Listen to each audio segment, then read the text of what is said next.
वेद शब्दर अर्थ अलौकिक ज्ञान। वेद बहु स्त्रोत मंत्र और विभिन्न उपादेय तथ्यर समष्टि मात्र। यह विभिन्न समय बहु ज्ञानी मुनि ऋषि मानक द्वारा रचित होइथिला। तेबे आसंतु जानिबा विभिन्न प्रकार वेद विषय। प्रथमे ऋग्वेद। विज्ञान कांड भावे परिचित ऋग्वेद हिंदू मानकर प्राचीनतम आदि पुस्तक। ऋग्वेद रे रचा अर्थात वैदिक मंत्र संख्या होउची 10,580। एहार अधिपति ग्रह बृहस्पति और 12 होउची गुरुवार। आयुर्वेद एहार एक उपवेद। मनुष्य को ज्ञान प्रदान करिबा एही मंत्र मानकर मूल लक्ष्य। एहार 21 शाखा थिबार चारण व्यूह ग्रंथरु जणा जाय। एहार स्वभाव सात्विक एवं एहाकु वाचिक और उच्चस्वर रे पढ़ा जाए। तापर आसिला यजुर्वेद। कर्मकांड भावे परिचित द्वितीय वेद यजुर्वेदर वैदिक मंत्र संख्या 1975। कर्म प्रेरणा प्रदान करिबा एही मंत्र मानकर मूल लक्ष्य।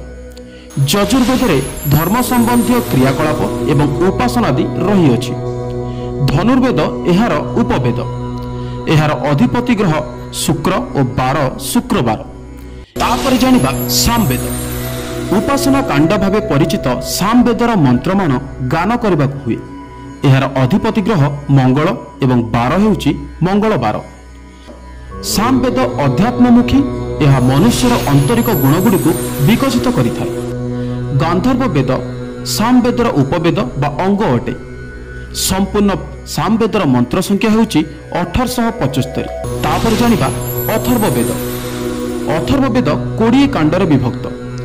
एथिरे सर्वमोट 731 सूक्त और 5977 वैदिक मंत्र रही। अथर्ववेद रे अनेक अभिचार मंत्र और आपदरु रक्षा पाइबा पई अनेक रचा अछि।